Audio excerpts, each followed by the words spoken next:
Boa noite, queridos irmãos, graça e paz da parte do Senhor e Salvador Jesus, amém? Mas o Pedro tem razão, viu?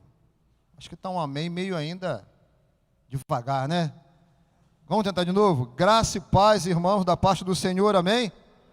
Amém. Esse é o amém da nossa igreja, o amém daqueles que querem a graça e a paz do Senhor, estão felizes pelo término de mais um ano e início de outro ano, onde teremos certamente a presença do Senhor conosco. Irmãos, esse culto é o nosso último culto do ano e nós temos hoje nesse culto um formato que já fizemos aqui uma vez, e esse formato de forma alguma vai de encontro àquilo que sabemos ser orientação da palavra, e da mesma forma ele não vai invalidar, não vai desmerecer a centralidade da palavra de Deus no culto, mas hoje, como nós já fizemos, teremos a mensagem, a exposição da palavra sendo realizada em dois momentos.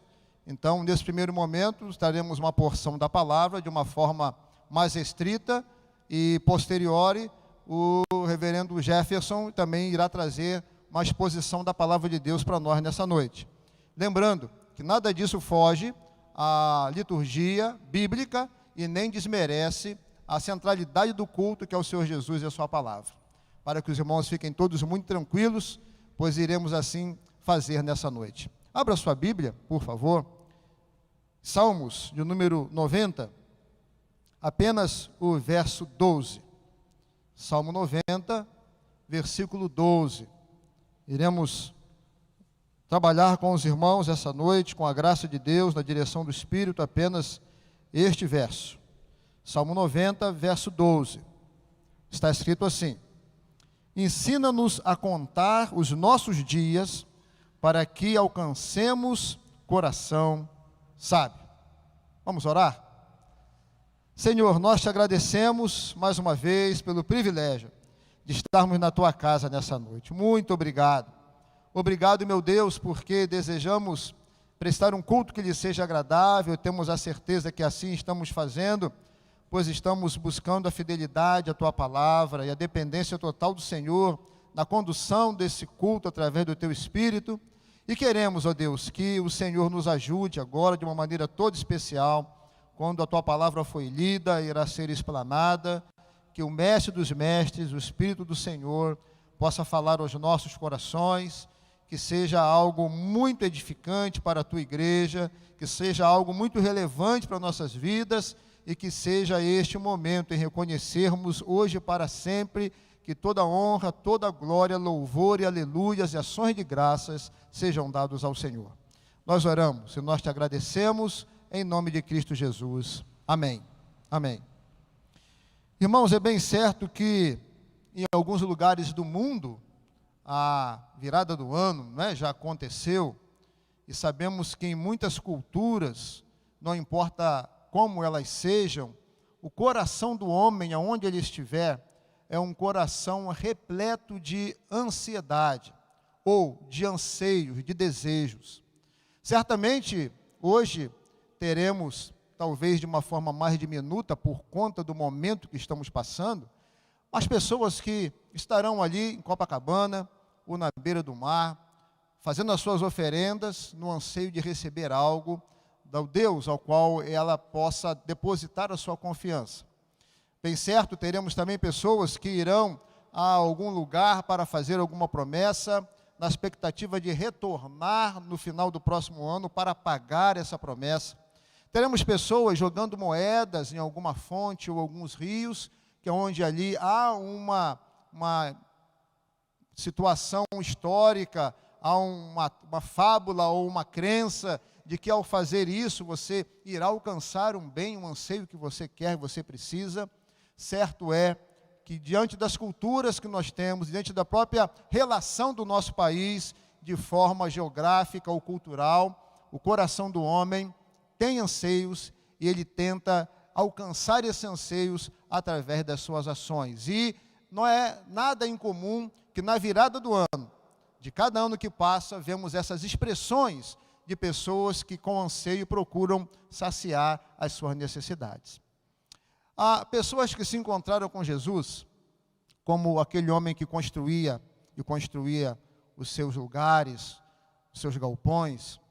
A este Jesus disse que ele era um louco, embora fosse este o anseio do seu coração, a acumular riquezas. Há aqueles que procuraram Jesus para falar da sua efervescência religiosa. Jesus a muitos os chamou de hipócritas e de sepulcros caiados.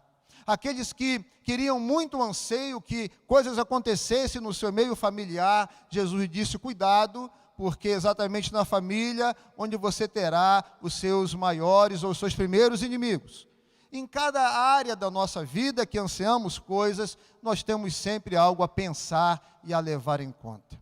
Portanto, irmãos, hoje eu sei que o seu coração deve ansiar por algo ou por algumas coisas para o próximo ano.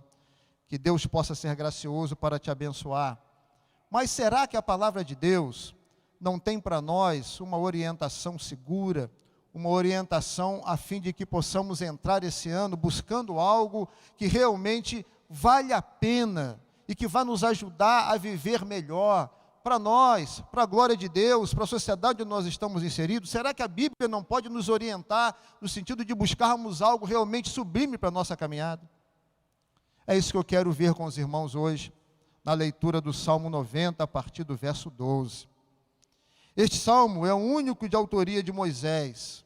E como é reconfortante nós termos uma obra literária e sabermos o autor dessa obra.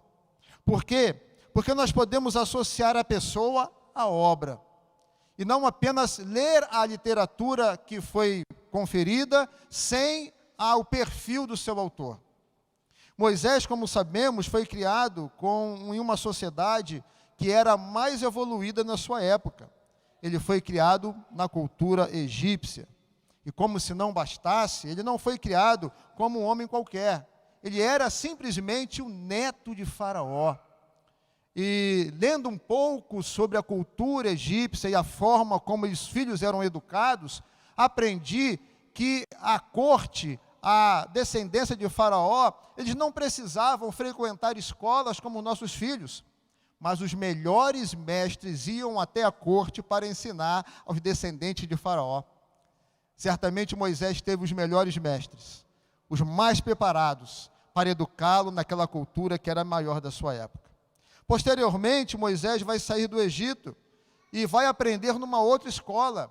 Lá no Egito aprendeu por 40 anos e agora ele vai aprender 40 anos no deserto, aprendendo a cuidar de ovelhas, aprendendo a caminhar com elas, a lidar com animais tão frágeis, tão dependentes, vivendo grandes perigos, colocando a sua vida em sacrifício nas experiências dele para cuidar, para guiar e para pastorear ovelhas. Agora ele está aprendendo com a própria vida na dureza do deserto. Mais 40 anos. E agora Moisés vai para a sua terceira escola. Ele vai aprender a ser pastor do povo de Deus, liderar o povo de Deus, ser ali, a exercer poder judiciário, poder legislativo e executivo ao mesmo tempo, e ser profeta e pastor e cuidar daquele povo. Um povo muito tranquilo, como nós sabemos. Um povo que não reclamava, que não murmurava, que não dizia queremos voltar. Moisés, você está fazendo tudo errado. Um povo, aquele pastor era um povo muito tranquilo, ele levou aquilo assim de uma forma muito, muito bem. Ele não teve problema nenhum em conduzir esse povo. Moisés passou por 3 grandes escolas: cultura egípcia, a cultura do mundo, a vivência no deserto, a dureza da vida, e agora conviver com um povo que ele teve a responsabilidade de caminhar 40 anos, conduzir esse povo até a terra prometida. Durante toda essa caminhada de Moisés, meu irmão e minha irmã, cabe a nós agora uma pergunta: será que este homem, com toda esta bagagem, não poderia se considerar como um homem bem qualificado para viver a vida? Veja a sua história, veja a sua formação, veja as suas experiências. Talvez aos olhos humanos sim, mas para o próprio Moisés, no final da sua vida, quando ele escreve esse salmo, ele diz um sonoro e com letras garrafais, um grande não. Eu não estou preparado. Eu não alcancei as coisas que precisava para viver uma vida maravilhosa. Falta alguma coisa. E o que é que falta? O que é sublime? O que é essencial que Moisés vem pedir a Deus nesse salmo?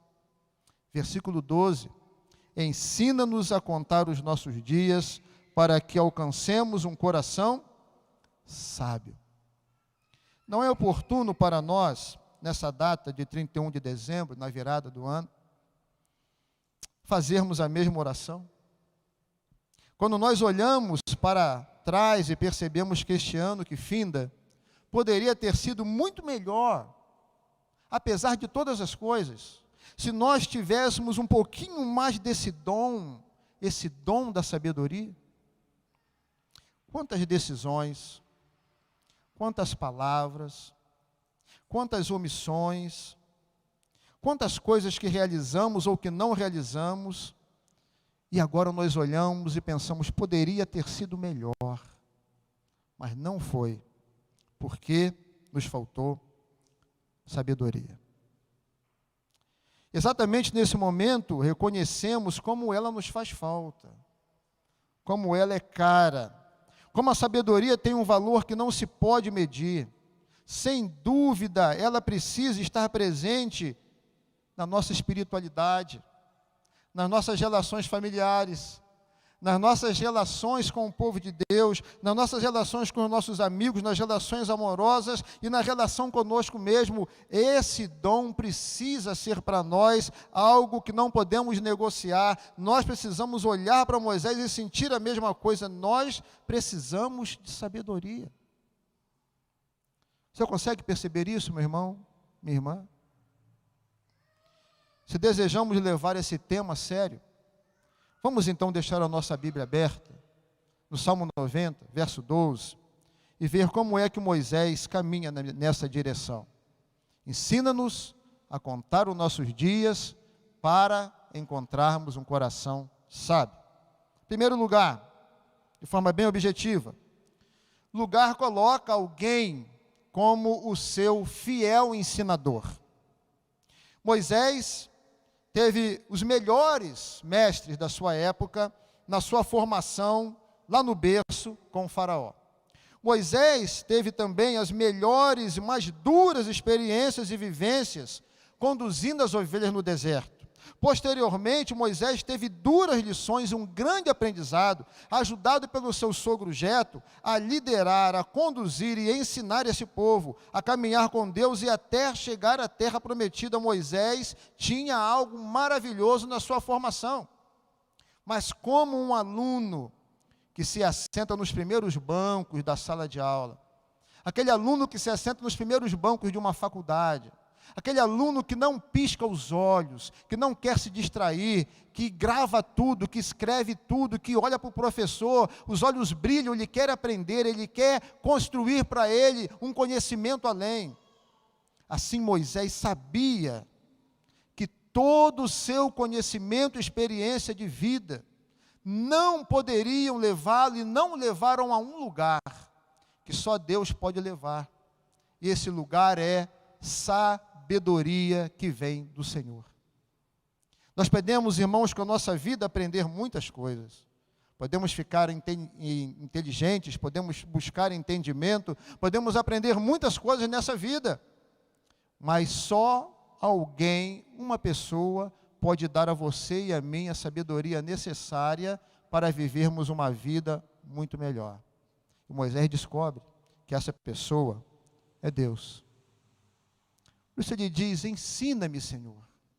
Eu tenho necessidade de aprender com o Senhor, para que eu possa obter um coração sábio. Será que esse ano que termina e esse que está por começar, faz parte da sua oração, desejar aprender mais com o Senhor e tornar-se sábio para a vida? Será que faz parte da nossa prioridade nessa noite?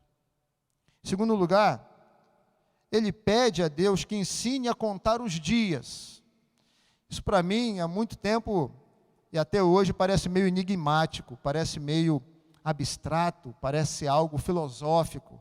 Contar os dias, né? Porque, na verdade, não é uma operação aritmética. Ele não está pedindo para ensinar ele a contar. Primeiro dia da semana, primeiro dia do mês, não é isso que o Moisés está pedindo.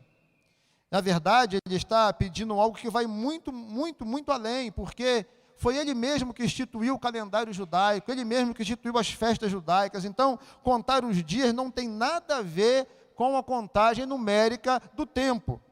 Então, eu quero pedir auxílio a pelo menos 2 conhecidos teólogos nossos, e já passaram por nós, e fiz algumas pesquisas, e eles me ajudaram a entender um pouco mais o que é contar os dias. Eu quero compartilhar com vocês. O primeiro é o doutor Batista, o pastor Russell Shedd. Ele diz assim: somente Deus conhece quantos dias restam da nossa vida. A certeza da morte é inegável. Igualmente certo é o fato de que ninguém sabe em que dia ela virá. Deus, nosso professor supremo, conhecedor de todas as coisas, Ele é quem assina o diploma e é Ele quem aprova ou reprova os alunos na carreira da vida. Em segundo lugar, disse Shedd, os melhores alunos pedem ajuda de Deus para evitar o desperdício do tempo. Dias não contados referem-se a dias não aproveitados. Horas em que nada se fez ou nada se aprendeu, nada de valor. O homem que quer aprender a sabedoria de Deus avalia tudo à luz da eternidade. Eu vivo dia a dia olhando para a eternidade.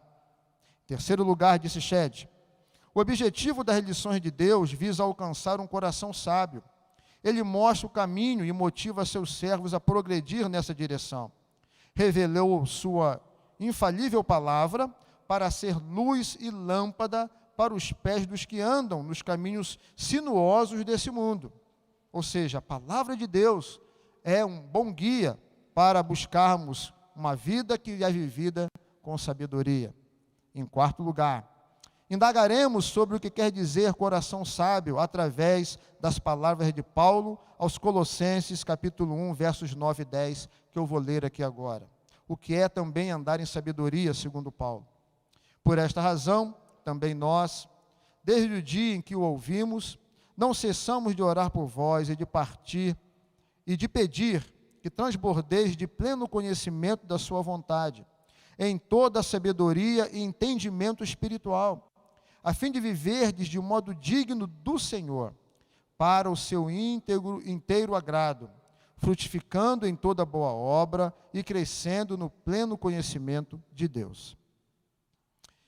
Se Deus nos ensina clara e inconfundivelmente sua vontade, não ficaremos mais presos à cegueira que baseia as nossas decisões no acaso de uma loteria. Infinitamente melhor é escolher sob a direção de Deus, daquele que conhece o futuro, daquele que é onisciente, que conhece plenamente o nosso passado. Sabedoria, ou contar os dias, na visão de Shedd, seria mais ou menos essas coisas. Pois todos os que são guiados pelo Espírito de Deus são filhos de Deus. Primeira coisa é nós entendermos que apenas um mestre pode nos ensinar sabedoria, é Deus. A segunda coisa é contar os nossos dias. E por último lugar, o que é sabedoria?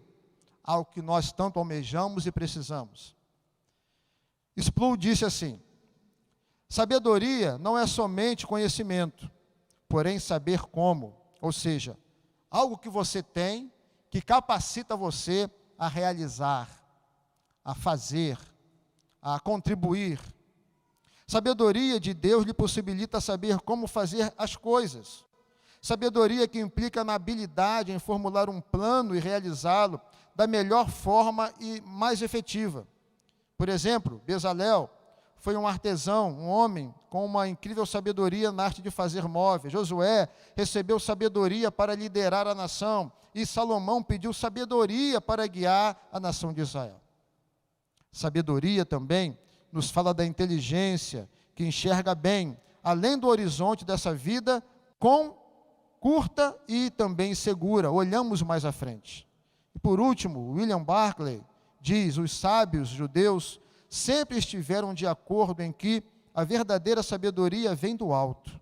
Não é algo que o homem obtém, mas sim algo que só Deus pode outorgar. A verdadeira sabedoria é algo que só conhecemos em Deus. E assim, podemos ouvir o testemunho de grandes homens de Deus, que ao terminar a sua vida, como o missionário David Blinnert, que ele diz, perto da sua morte, não teria vivido a minha vida diferentemente do que vivi por nada nesse mundo. Ou seja, vivi a minha vida certamente como deveria ter vivido.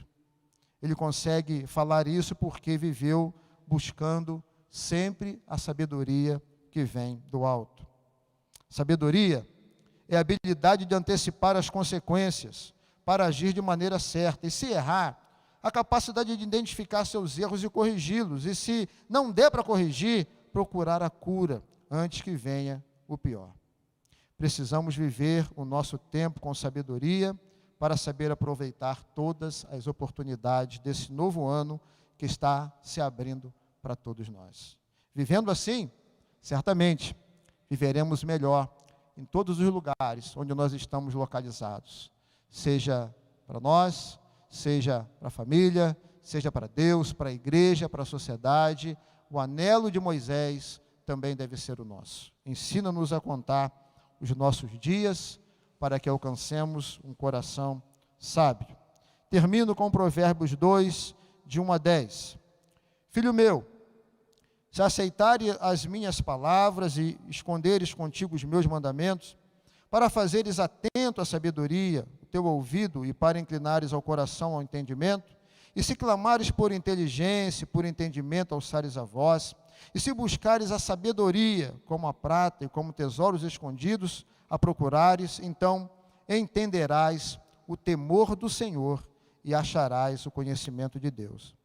Porque o Senhor dá sabedoria, e da sua boca vem a inteligência e o entendimento. Ele reserva a verdadeira sabedoria para os retos, é escudo para os que caminham na sinceridade, guarda as veredas do juízo e conserva o caminho dos seus santos. Então entenderás justiça, juízo e equidade, todas as boas veredas. Porquanto a sabedoria entrará no teu coração e o conhecimento será agradável à tua alma. Sabedoria, que faça parte do nosso objetivo na vida e nessa noite, para a glória de Deus. Vamos orar? Vamos curvar as nossas frontes, irmãos. Vamos falar com o Senhor. Nós sempre, quando estamos na igreja, em uma das nossas congregações, nós instruímos ao povo de Deus que a nossa relação com Deus é sempre um diálogo e nunca um monólogo. Deus sempre nos fala na sua palavra e nós respondemos aquilo que Ele nos fala, conversando com Ele através da oração. Eu penso que Deus falou com você e esse é o momento que você tem para falar com Deus. Aproveite esse momento, curva a sua fronte, feche seus olhos. Tem esse momento para você conversar com o Senhor. Vamos buscar, vamos falar com Ele. Vamos deixar que a experiência de Moisés, o anseio de Moisés, possa ser o nosso anseio nessa noite.